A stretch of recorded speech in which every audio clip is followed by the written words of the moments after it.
Good morning student. Last class में हमने medication administration वाले यूनिट में हमने एक्सपायरी डेट तक देखा था।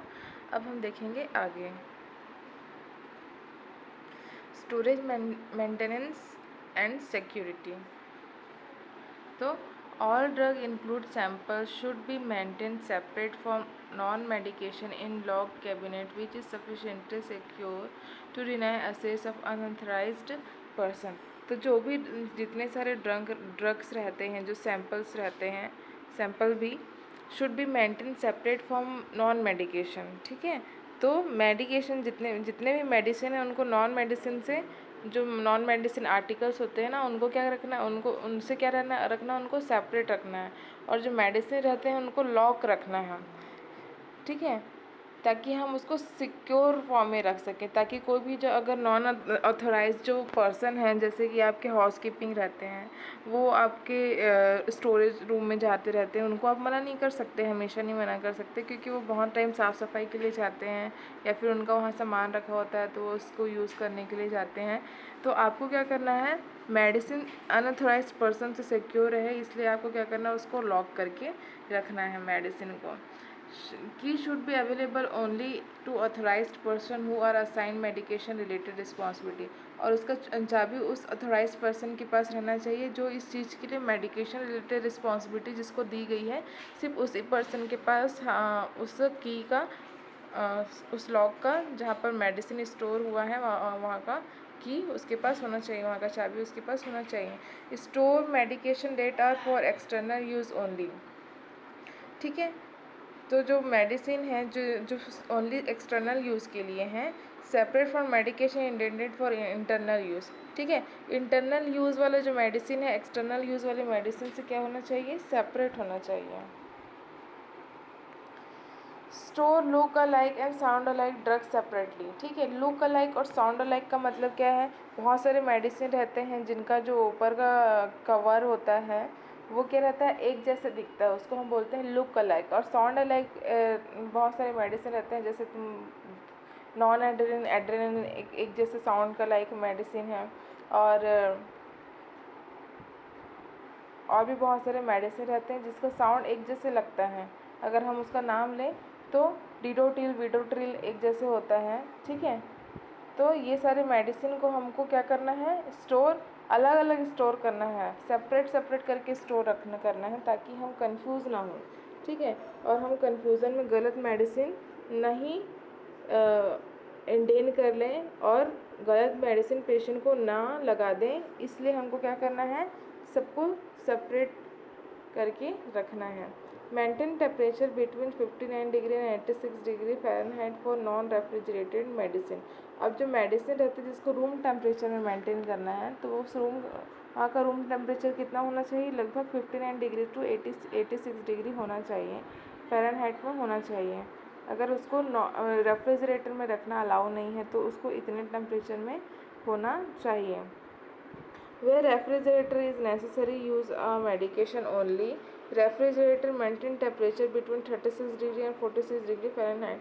अगर हमको रेफ्रिजरेटर का ज़रूरत पड़ा तो हम उस रेफ्रिजरेटर का यूज़ ओनली मेडिसिन रखने के लिए करेंगे, और किसी भी चीज़ को हम लोग उस रेफ्रिजरेटर में नहीं रखेंगे। और जो उसका मेडिसिन का रिक्वायरमेंट टेम्परेचर रहता है हम उसको मेंटेन करना ज़रूरी है। और अगर हम नॉर्मल मेडिसिन बहुत सारे मेडिसिन रहते हैं जिसको नॉर्मल रेफ्रिजरेटर में रखा जाता है, तो उसमें रेफ्रिजरेटर का कितना होना चाहिए, temperature 36 degree to 46 degree Fahrenheit में होना चाहिए। Control drug regulation. ठीक है, डबल लॉक कंटेनर। अब बहुत सारे हाई रिस्क मेडिसिन रहते हैं जिनको हम क्या करते हैं, डबल लॉक कंटेनर में रखते हैं। जैसे हमारे ओपियोइड्स आ गए, ओपियोइड में आ गया मॉर्फिन, फेंटानिल। ठीक है, ये सारे जो मेडिसिन रहते हैं वो बहुत हाई डोज होते हैं। ठीक है, तो हमको क्या करना रहता है, इनको डबल मतलब हाई रिस्क मेडिसिन रहते हैं, इसलिए हमको इनको क्या करना रहता है, डबल लॉक कंटेनर में रखना होता है। डबल लॉक मतलब हम क्या करते हैं, उसमें दो लॉक, मतलब पहले तो हम सिंगल लॉक में सारे मेडिसिन को रखते हैं, जो भी मेडिसिन है हम पहले पढ़ चुके हैं, हम सिंगल लॉक में सारे मेडिसिन रखते हैं, पर इस सारे मेडिसिन को हम डबल लॉक में रखेंगे, मतलब हम 2 बार लॉक करेंगे। हमको ऐसा कंटेनर में सारे मेडिसिन को रखना है।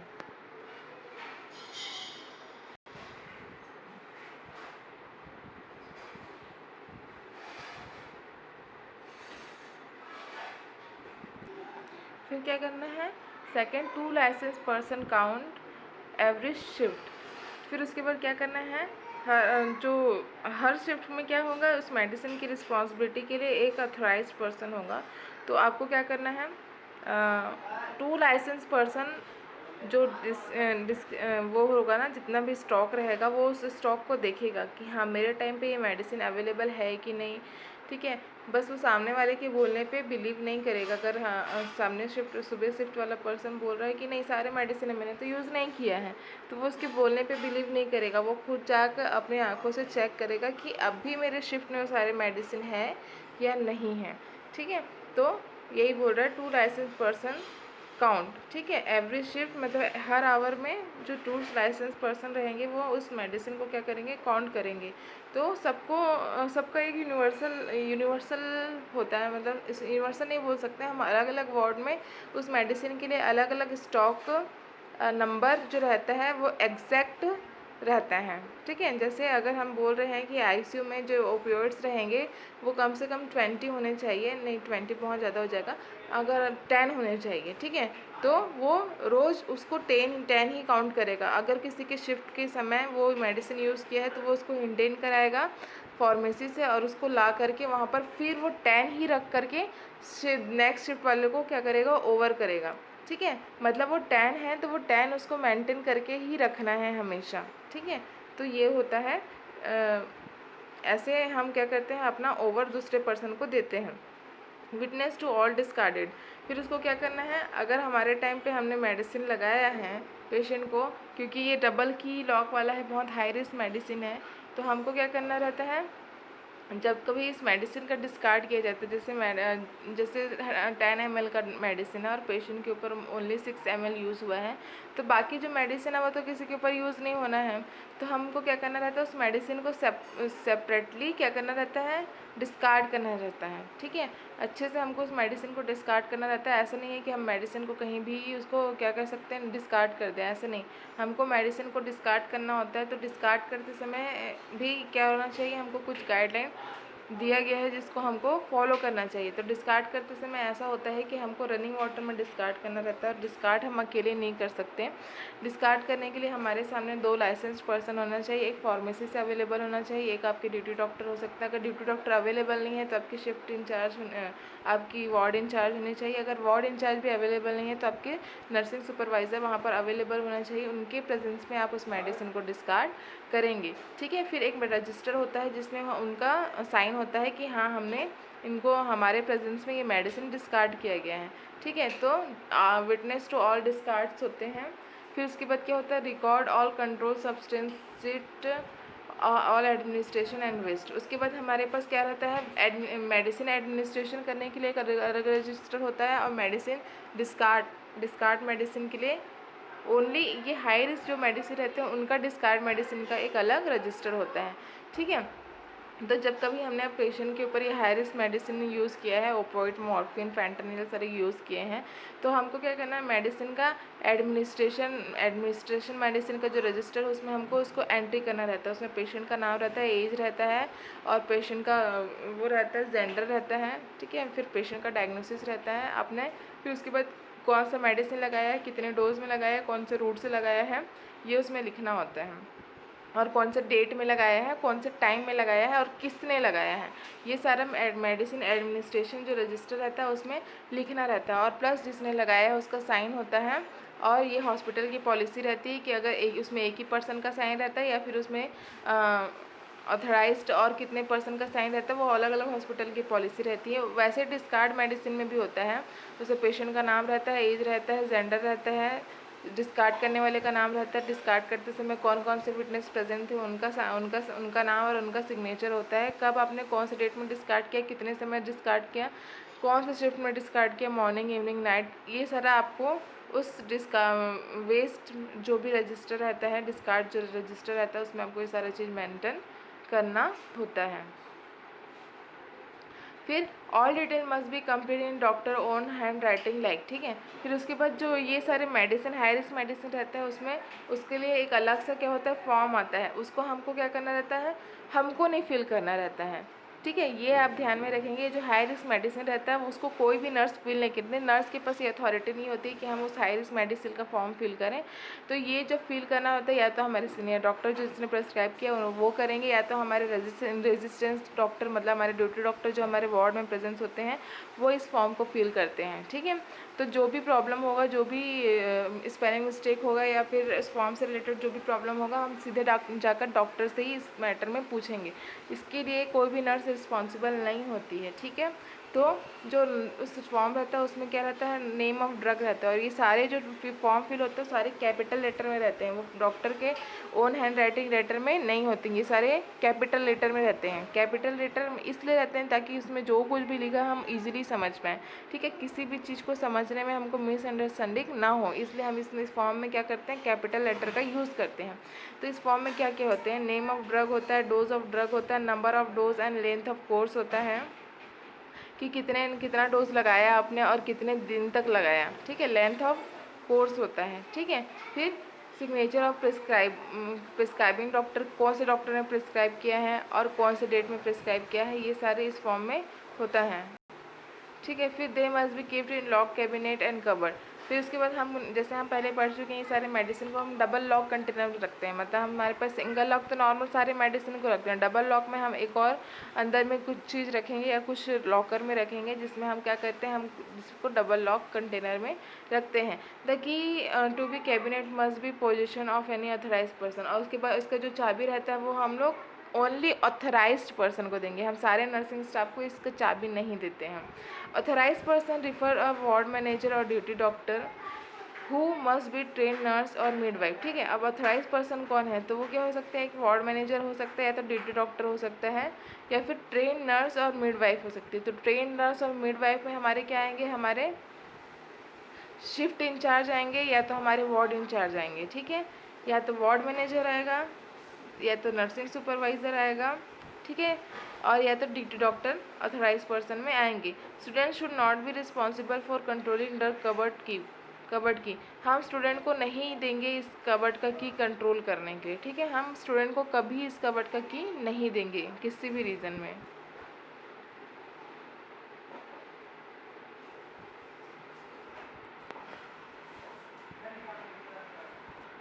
Role of administration of medication. ठीक है, वाइल प्रिपेयरिंग द ड्रग, हमको कौन कौन से काम करना है जब हम मेडिसिन प्रिपेयर कर रहे हैं। तो read the physician order before preparing the drug, हमको ड्रग प्रिपेयर करने से पहले फिजिशियन का ऑर्डर रीड करना है। No medicine should be prepare without doctor order. ठीक है, विदाउट डॉक्टर ऑर्डर हमको कुछ भी मेडिसिन प्रिपेयर नहीं करना है कि डॉक्टर ने लिखा नहीं है और हमने रेनाटिडिन का इंजेक्शन या एंटीबायोटिक किसी भी एनाल्जेसिक कहीं एम्पुल तोड़ा और उसको पहले से रोड करके रखे हैं, क्योंकि हमको पता है कि डॉक्टर इस चीज़ को लिखने वाले हैं। ऐसा हमको कभी नहीं करना है। ठीक है, verbal order are a carry out only in emergency, और वर्बल ऑर्डर ओनली हमको एमरजेंसी में कैरी आउट करना है। ठीक है, फिर check medicine card against the physician order. फिर आपको पता है कि ये मेडिसिन लिखा है, उसके बावजूद आप जब पेशेंट को मेडिसिन लगाने जा रहे हैं तो भी से आपको एक बार मेडिसिन कार्ड को क्या करना है, चेक करना है। Be sure the medicine is copied correctly on the medicine card. ठीक है, अब देखो मेडिसिन कार्ड का ना पहले प्रेस्क्रिप्शन होता है। प्रेस्क्रिप्शन मतलब डॉक्टर उस मेडिसिन को क्या कर रहे हैं, प्रेस्क्राइब कर रहे हैं, उसको हम बोलते हैं प्रेस्क्रिप्शन। उसके बाद होता है मेडिसिन का ट्रांसक्रिप्शन।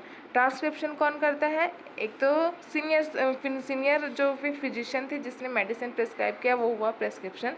ट्रांसक्रिप्शन करता है हमारा ड्यूटी डॉक्टर। ठीक है, या जूनियर डॉक्टर, जो उस मेडिसिन को जहाँ पर डॉक्टर ने प्रेस्क्राइब किया है उसको वहाँ से वो मेडिसिन को कॉपी करता है, कहाँ पर, ड्रग चार्ट में, उसको बोलते हैं हम ट्रांसक्रिप्शन। ठीक है, तो हमको प्रेस्क्रिप्शन चार्ट भी चेक करना और ट्रांसक्रिप्शन चार्ट भी चेक करना है कि जो भी उसने कॉपी किया है वो करेक्ट है कि नहीं। हालांकि वो डॉक्टर है, अगर उसने ट्रांसक्रिप्ट किया है, अगर कुछ मिस्टेक हो रहा है तो उसकी ही गलती है, पर हमारे साइड से हम किसी पेशेंट को हार्म नहीं कर सकते ना, इसलिए हमको क्या करना है, दोनों को क्रॉस चेक करना है।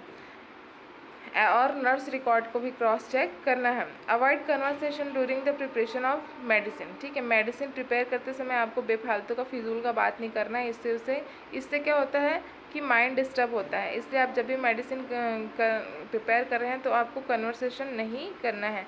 Calculate the drug dose correctly, if doubt consult other supervisor और physician.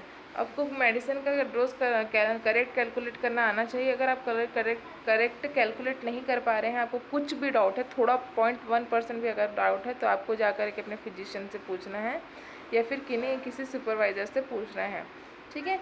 Give medication only from clearly labelled container, ठीक है। अब जो मेडिसिन का कंटेनर है उसमें हो सकता है कई बार पानी गिर गया हो या कुछ भी कारण से उस मेडिसिन का नाम अच्छे से नहीं दिख रहा है, तो आप उस मेडिसिन को यूज़ नहीं करेंगे, ठीक है। आपको अपने साइड से पेशेंट को किसी भी हाई रिस्क में नहीं डालना है। जिस कंटेनर में क्लियरली नाम दिख रहा है आपको उसी कंटेनर को यूज़ करना है जब आप मेडिसिन को प्रिपेयर कर रहे हैं, ठीक है। गिव मेडिकेशन नहीं, read the label of medicine and compare it with the medicine card thrice, ठीक है। फिर उसके बाद क्या करना है, हमको रीड करना है मेडिसिन का लेबल, ठीक है, और कंपेयर करना है उसको मेडिसिन कार्ड से, ठीक है। फिर before medicine container taken from the shelf, आपको कब कब उसको कार्ड से उसको मैच करना है। जब आप शेल्फ से मेडिसिन ले रहे हैं तब आपको कंटेनर का जो मेडिसिन का नाम है वो रीड करना है, उसका एक्सपायरी डेट, उसका मैन्युफैक्चर डेट, उसकी कंसिस्टेंसी आपको क्या करना है, चेक करना है जब मेडिसिन शेल्फ से ले रहे हैं, ठीक है। फिर बिफोर पोरिंग द ड्रग, फिर उसके बाद बिफोर पोरिंग द ड्रग आपको इंजेक्शन में सिरिंज में मेडिसिन लेने से पहले उस मेडिसिन का कंटेनर चेक करना है, ठीक है। फिर उसके बाद before replacing the container in shelf, फिर उसके बाद हो सकता है बचा वाला मेडिसिन आप फिर से शेल्फ में क्या कर रहे हैं, फिर से प्लेस कर रहे हैं, तो रिप्लेस करने से पहले भी आपको क्या करना है, चेक करना है कि आप सही जो मेडिसिन है वो शेल्फ में रख रहे हैं या नहीं, ठीक है। कितना डोज बचा हुआ है, हो सकता है कि किसी और के टाइम पे पेशेंट का डोज मिस हो जाए और आपका नाम आ जाए, तो आपको मेडिसिन दोबारा शेल्फ में रखते समय देखना है कि कितना खाली हुआ है वो मेडिसिन का कंटेनर, आप सही मेडिसिन फिर दोबारा शेल्फ में रख रहे हैं कि नहीं, ठीक है। ये सारा चीज़ आपको चेक करना है। देखो स्टूडेंट, थोड़ी थोड़ी चीज़ों में गलती हो सकती है। जैसे आपने क्या किया, सही मेडिसिन लोड तो किया, पर आप जिस ट्रे से लोड करे थे उस ट्रे में 2-3 ड्रग और रखे हुए थे और आपने हड़बड़ी में दूसरा मेडिसिन उस मेडिसिन की जगह शेल्फ में रख दिया, और जो दूसरा पर्सन आएगा, ठीक है, वो उसको बिना देखे निकाल लेगा और उसको पेशेंट को लगा देगा।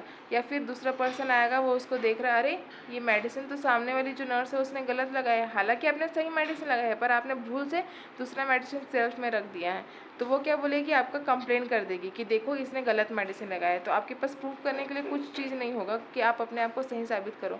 आपने सही मेडिसिन लगाया है पर आपको प्रूफ नहीं कर पाएंगे कि हाँ आपने सही मेडिसिन लगाया है। तो आपको अपने आप को ऐसी सिचुएशन में डालना ही नहीं है, आपको क्या करना है, क्रॉस चेक कर लेना है, ठीक है। Check the expiry date of drug along with the 3 check, ठीक है। तो जब आप 3 चेक करेंगे, आपको अपने जो कंटेनर है उसमें आपको एक्सपायरी डेट भी चेक करना है अपने मेडिसिन का। आप क्या क्या चेक करेंगे, मेडिसिन का नाम चेक करेंगे, उसका एक्सपायरी डेट, उसका मैन्युफैक्चर डेट चेक करेंगे, मेडिसिन को कौन सा टेम्परेचर का रिक्वायरमेंट है वो आपको पता होना चाहिए, ठीक है। उसके बाद मेडिसिन की कंसिस्टेंसी देखेंगे। कई बार ऐसा होता है कि मेडिसिन रखे रखे ख़राब हो जाते हैं, ठीक है। तो आप जब लोड करेंगे मेडिसिन, जब भी शेल्फ से मेडिसिन लेंगे, तो आपको मेडिसिन का कंसिस्टेंसी भी देखना है कि मेडिसिन जैसे रहता है, जैसे दिखता है, जिस कलर में दिखता है वैसे ही दिख रहा है कि नहीं, इसका कलर कहीं चेंज तो नहीं दिख रहा है, ठीक है। क्योंकि मेडिसिन ख़राब होते हैं ना तो उनका कलर चेंज हो जाता है। तो आपको अगर थोड़ा सा भी डाउट है कि मेडिसिन का कलर चेंज दिख रहा है, आपको उस मेडिसिन को नहीं लगाना है।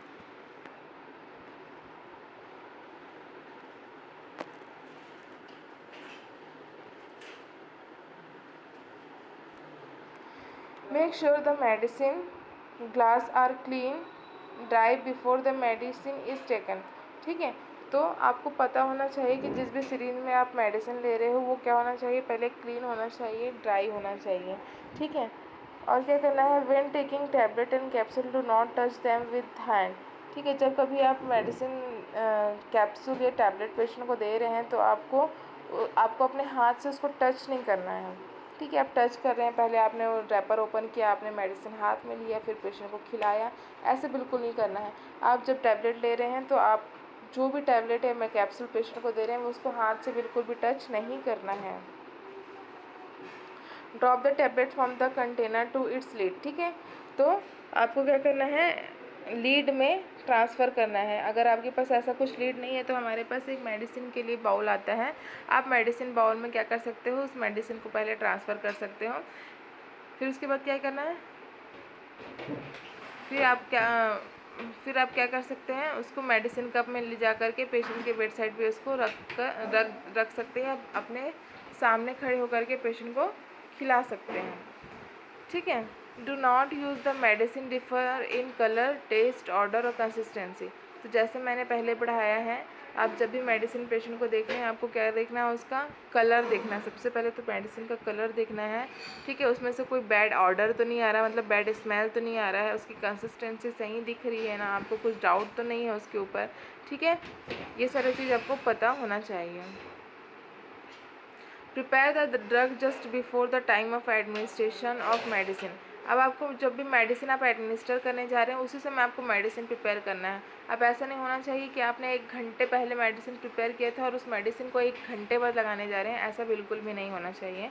Never leave the medicine tray without proper identification, ठीक है, आपने मेडिसिन प्रिपेयर किया, उसके बाद आपके पास कुछ ज़रूरी काम आ गया, आपने मेडिसिन को वैसे ही छोड़ के चले गए, अब जब वापस आए तो आप भूल गए कि आपने कौन सी मेडिसिन प्रिपेयर की थी। तो ऐसा नहीं करना है, आपने मेडिसिन प्रिपेयर करते समय अगर आपको बीच में कुछ ऐसा काम आ रहा है तो आप उसको करेक्ट लेवल करके जाएंगे कि आपने कौन सा मेडिसिन प्रिपेयर किया है। जैसे अगर आपने सेफ्ट्रिक्सोन प्रिपेयर किया है, सेफ्ट्रिक्सोन एंटीबायोटिक है, तो आप उसमें जगह लिख के जाओगे, लेबल बना के जाओगे कि इंजेक्शन सेफ्ट्रिक्सोन इतने इतने डोज का है, ठीक है, इतने ml में आपने उससे प्रिपेयर किया है, तब आप वहाँ पर से जाओगे, ठीक है।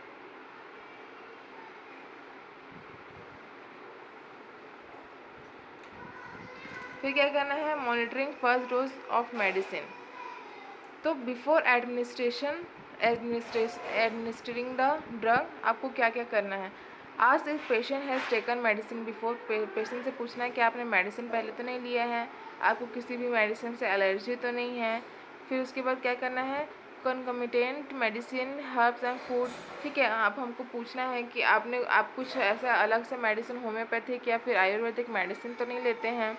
फिर कुछ आपको डिजीज़ तो नहीं है, क्योंकि हो सकता है आपके पास पेशेंट का हिस्ट्री ना हो, तो आपको अगर कुछ डाउट हो तो आप अपने पेशेंट से पूछ सकते हो कि कोई डिजीज़ स्टेट तो नहीं है आपका, ठीक है।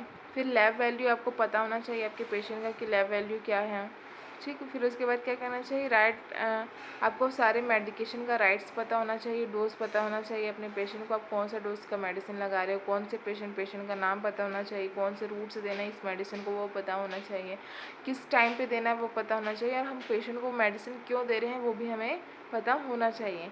Explain the patient medication name, ठीक है, हमको जब पेशेंट को ये मेडिसिन दे रहे हैं तो हमको मेडिकेशन का नेम पेशेंट को बताना है, पर्पस बताना है कि हम उसको क्या क्यों दे रहे हैं, और उसका एडवर्स इफेक्ट भी बताना है कि अगर ये मेडिसिन एडवर्स इफेक्ट करता है तो आपको ये साइन एंड सिम्टम्स शो हो सकते हैं, तो आपको घबराना नहीं है, आपको तुरंत हमें इन्फॉर्म करना है। कई बार पेशेंट को पता नहीं चलता है कि अचानक से उसे ऐसा डिजीनेस क्यों लग रहा है, उसको इतना ज़्यादा थर्स्ट क्यों लग रहा है, इतना ज़्यादा उससे भूख क्यों लग रहा है, तो वो नहीं बता पाता है। तो आपको अपने पेशेंट को बता के देना है कि ये इस मेडिसिन के एडवर्स इफेक्ट हैं। जब कभी आपको ऐसा फील हो तो आप हमें ज़रूर इन्फॉर्म करें।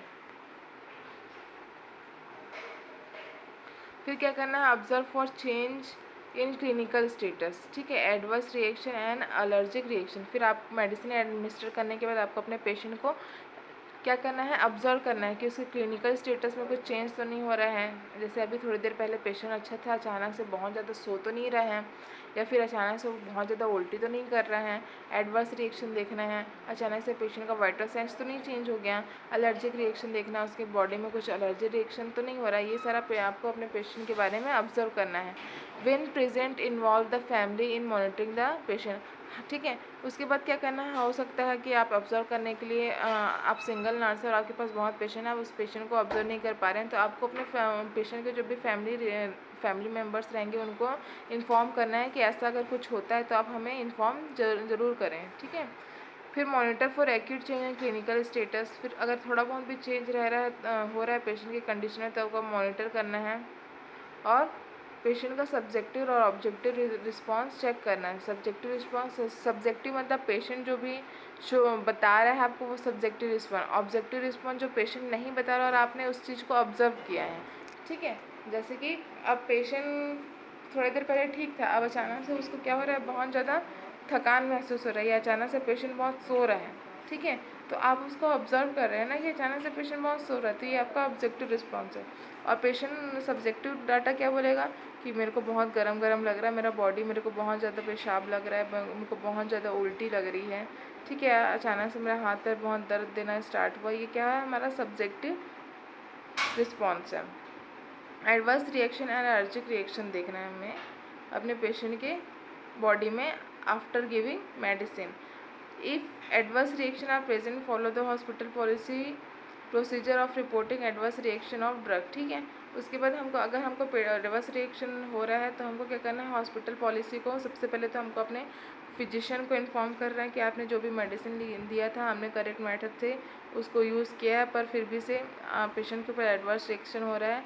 जो भी एडवर्स रिएक्शन होगा, जिस नर्स ने भी दिया है उसको ये क्या करना पड़ेगा, इस बात को रेस करना पड़ेगा, सबको बताना पड़ेगा। ऐसा नहीं होना चाहिए कि नहीं हम उस बात को दबा दें, ऐसा बिल्कुल भी नहीं करना है, क्योंकि हो सकता है कि इन फ्यूचर में वो दोबारा हो और आपके ऊपर वो ब्लेम आ जाए कि आपने इसे नहीं बताया था।